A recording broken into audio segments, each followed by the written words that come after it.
Hey, what's up everybody on YouTube? Today's video we're going to go talk about Professor Puppet, this YouTuber who does this little puppet act, of course. And he has a video called 5 Reasons to Buy an AR-15. Now, I discovered this video a while ago, shortly after the Parkland high school shooting in Florida, when that was blowing up and the gun debate was centered largely around that issue. And he has some thoughts about an AR-15. We're going to go over his thoughts and respond to them, as well as his general tone in this video, which I think is important.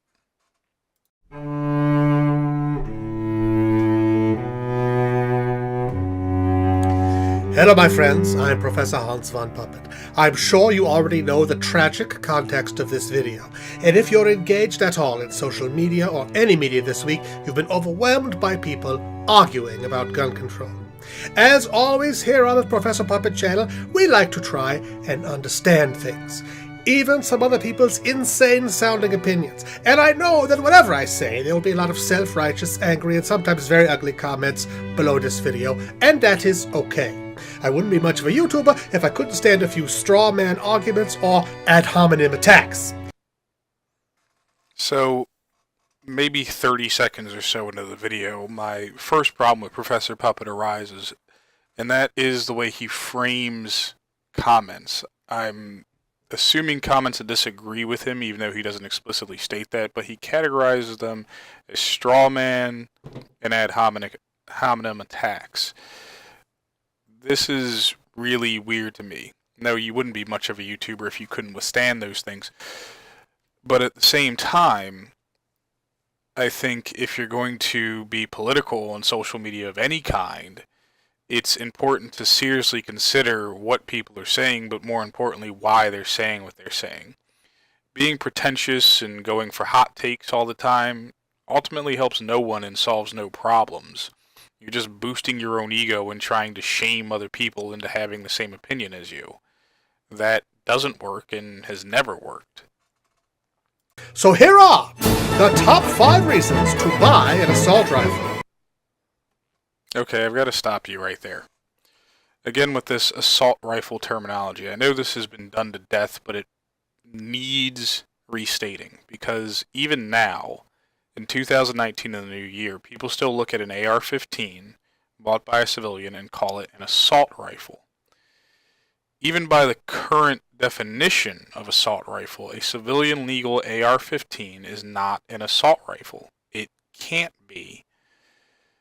An assault rifle requires the ability to be selective fire, meaning that there's some kind of lever or switch that you operate on the firearm itself that changes it from firing 1 bullet per trigger pull to firing multiple bullets per trigger pull. This doesn't include items like bump stocks or anything of that nature. It means that there's an internal mechanism in the gun itself that allows it to fire more than 1 bullet each time the trigger is pulled. So an AR-15 isn't an assault rifle, and neither is any civilian legal rifle that you could own, with the exception of a few machine guns, which are extremely rare in the civilian market.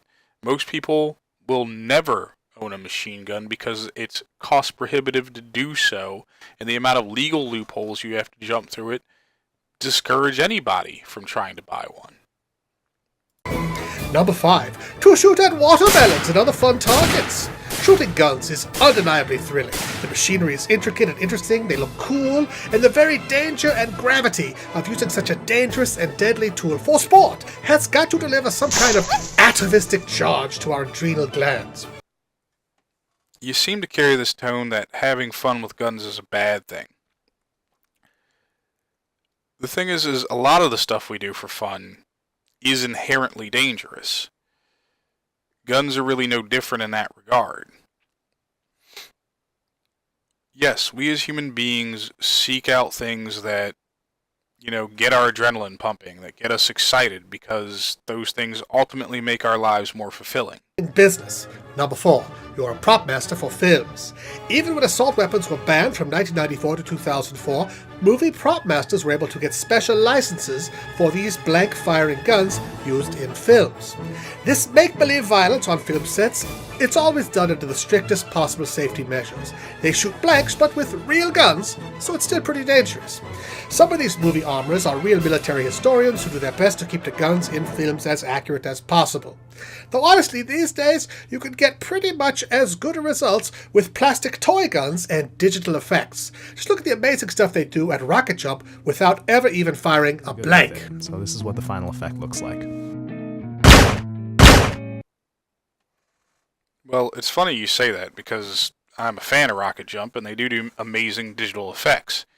However, notice the sound that that gun makes in the clip you just showed. It doesn't sound authentic at all. This is why people who make films, especially films with guns in them, prefer to use authentic guns with blanks so they can capture a realistic or mildly edited sound effect and get a more realistic appearance on screen of a gun firing. On top of that, digital effects don't produce recoil, which is something important if you want to make your movie look realistic. You see too many guys holding guns in films who are shooting them and then have perfectly straight arms the entire time. That's not how firearms work. They have recoil, and that recoil does push you back a bit. Regardless of that, it's up to the people who make those movies to determine whether or not they want to use real firearms that fire blanks, or if they want to use plastic toy guns and digital effects. Ultimately, the quality of that film will speak for itself, and the choices that the director makes in how they want to portray firearms in their film are going to affect that quality. It's not really for you to decide how that's done. It's not really for you to be the arbiter of the types of firearms that people use in cinema. There's nothing super dangerous about using a blank firing gun, especially under the conditions you mentioned, a safe and enclosed environment under very strict safety regulations. They don't just give a gun to an actor or actress and say, go to town. Number 3, self-defense and home protection. Okay, if you live out in the tundra and you're in danger of being beset by evil biker gangs, zombie hordes, or hungry grizzly bears, the ability to shoot 30 high-velocity bullets in 10 seconds might be very helpful. Though actually, only one of those things is not make-believe, and they will leave you alone if the lids on your garbage cans are tight. You can certainly repel any home invasion with an AR-15 undeniably, if you're properly trained and sober, unimpaired, and don't mind shooting one of your kids once in a while by accident, or them shooting each other when they play with Daddy's new undeniably cool gun. Or you could be like this guy, Argo J, who posted a video a while ago talking about his story of him defending his home in the city, not the tundra mind you, with his AR-15. The fact of the matter is that it doesn't really matter what type of gun you use to defend yourself.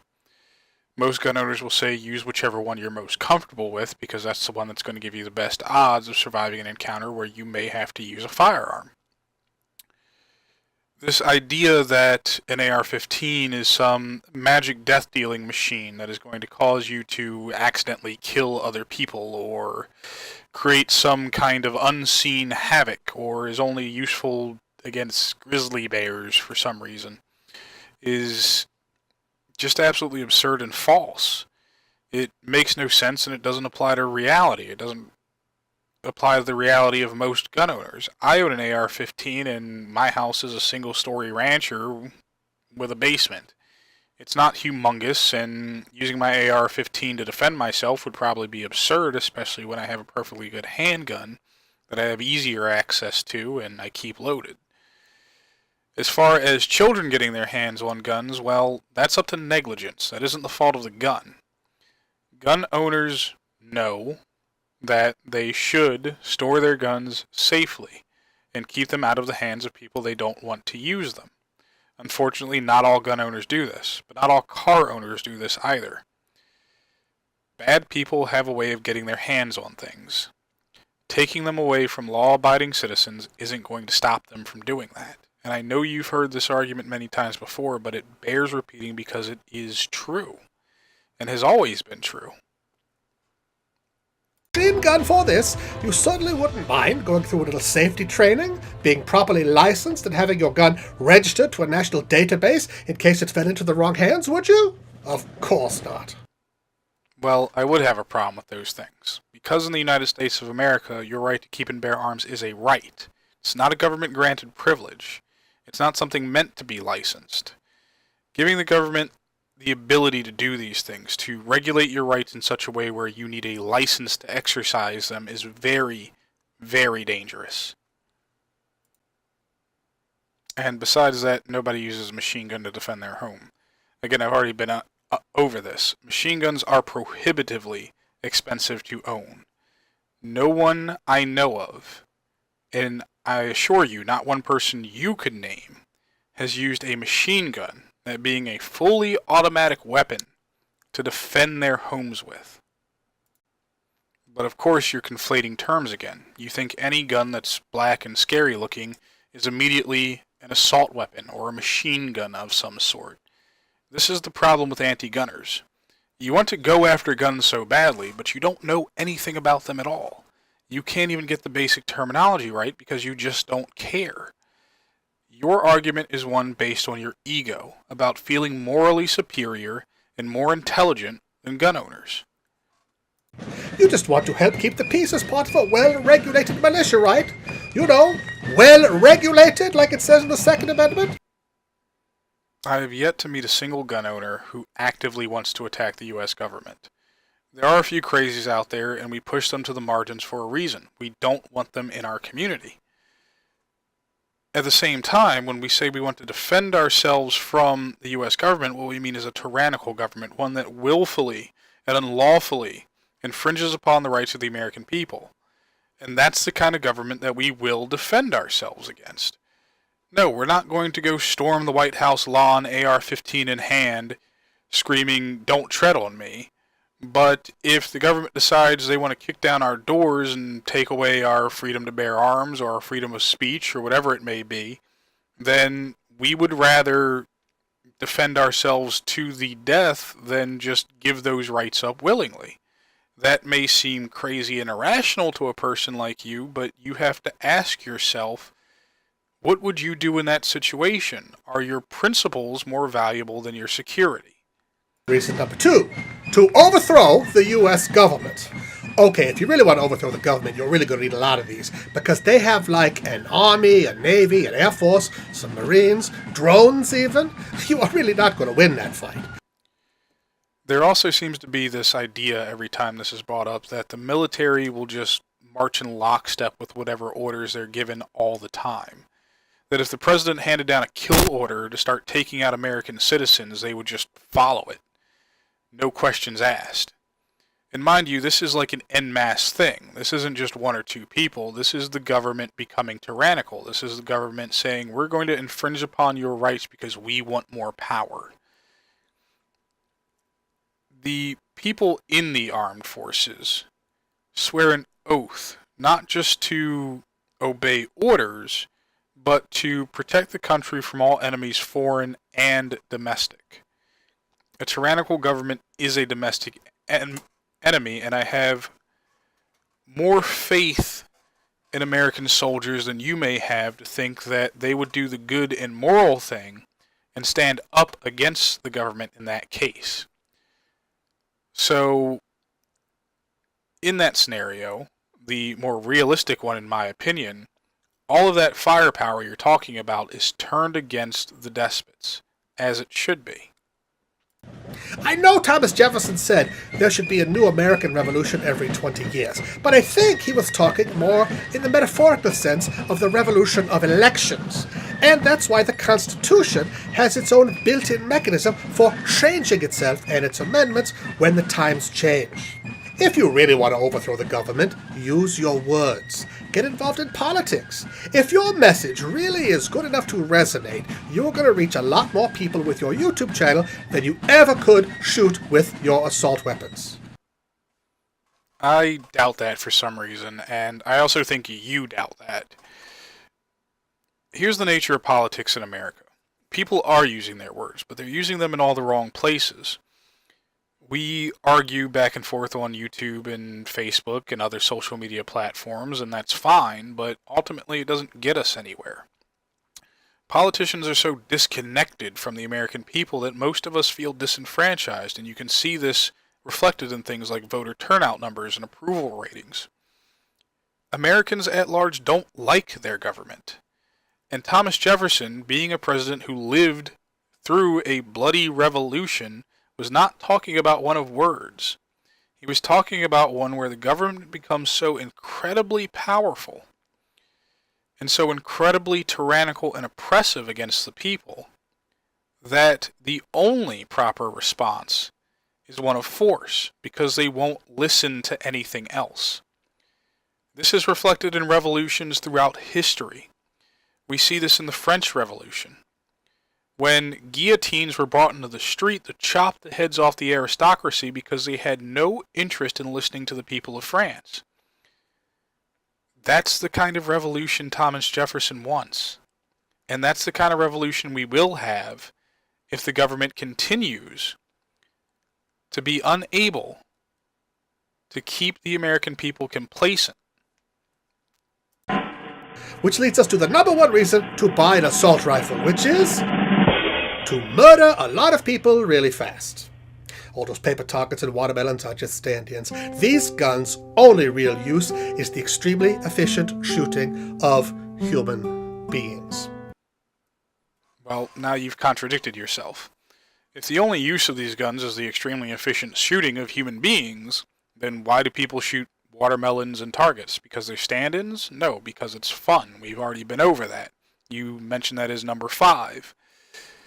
People treat shooting, largely in the U.S., as a sport, as a skill to be developed and honed, as something fun to do as a recreational activity, something that gives them catharsis and relief from their daily, droll, mundane lives.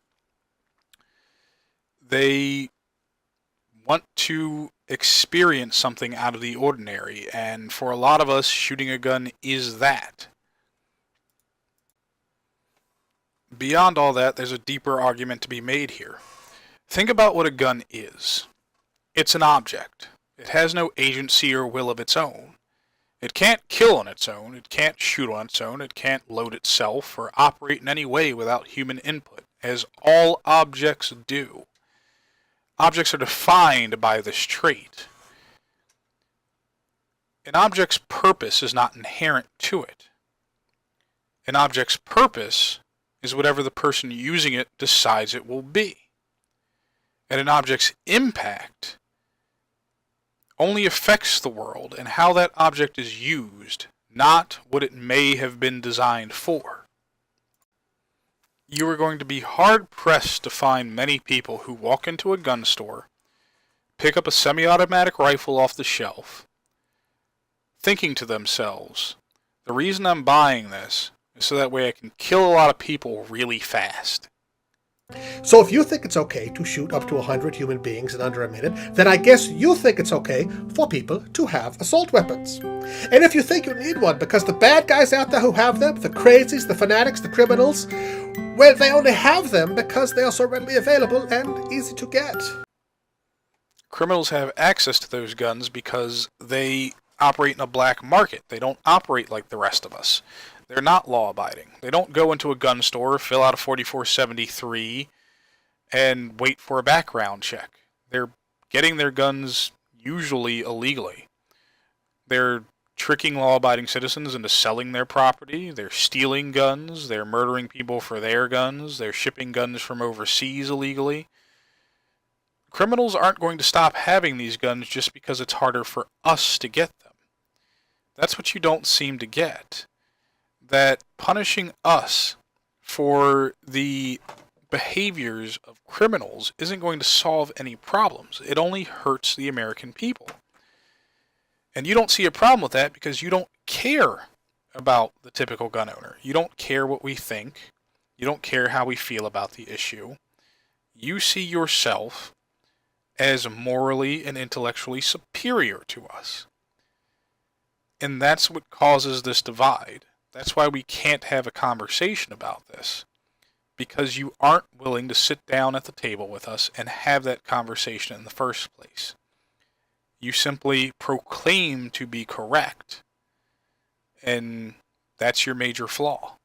But here's the thing, just because you, a safety-conscious, fully licensed, trained, sport shooting, firearm collecting, homestead frontier defending military buff wants to keep it legal for you to own one, does that mean it has to be 100% legal for everyone everywhere to own one?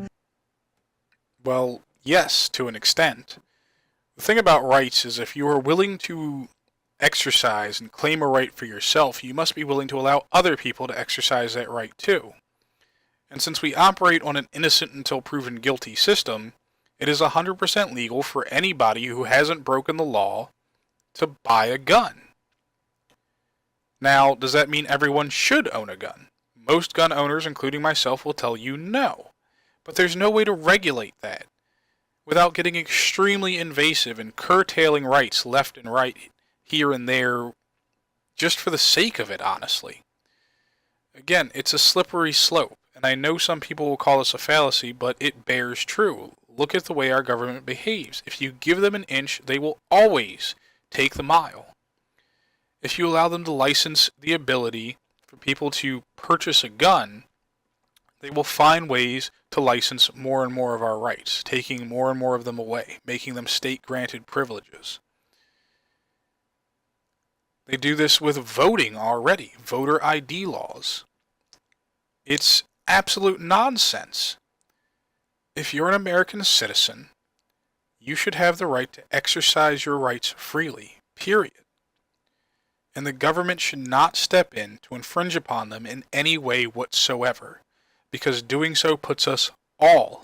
Is the slope really that slippery, where denying an assault weapon to a religious zealot with violent tendencies leads to the government taking away your grandfather's Remington that hangs over your fireplace? As I've already stated, yes, it is a slippery slope. And these religious zealots that you've pictured here, or these crazy fanatical people that you've pictured here who have committed mass murders in the past, how are you sure that they are what they are? A lot of these people committed their murders with no warning signs whatsoever.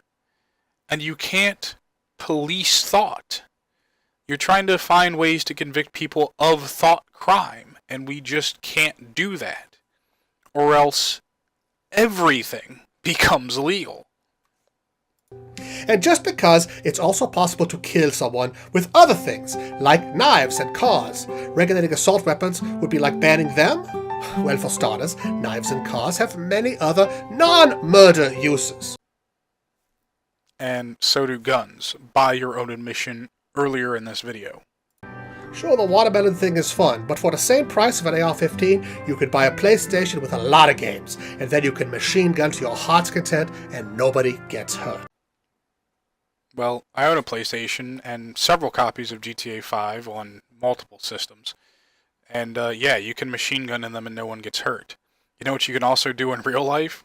Use a machine gun and no one gets hurt. To the point where everything that they do or say becomes illegal. You cannot regulate guns in the same way you regulate cars, because that turns them into state-granted privileges instead of a right.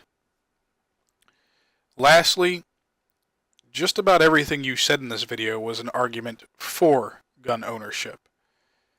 There is no circumstance that I can think of where a law-abiding gun owner goes into a gun store and buys a gun with the intention of killing a lot of people really fast. Congratulations to you for being against murdering. You are just as virtuous as the rest of us. You are no better than any of us. You are no better than a gun owner. We operate on an equal playing field, and just because you've decided not to exercise the right to bear arms doesn't give you the right to start trying to take it away from other people.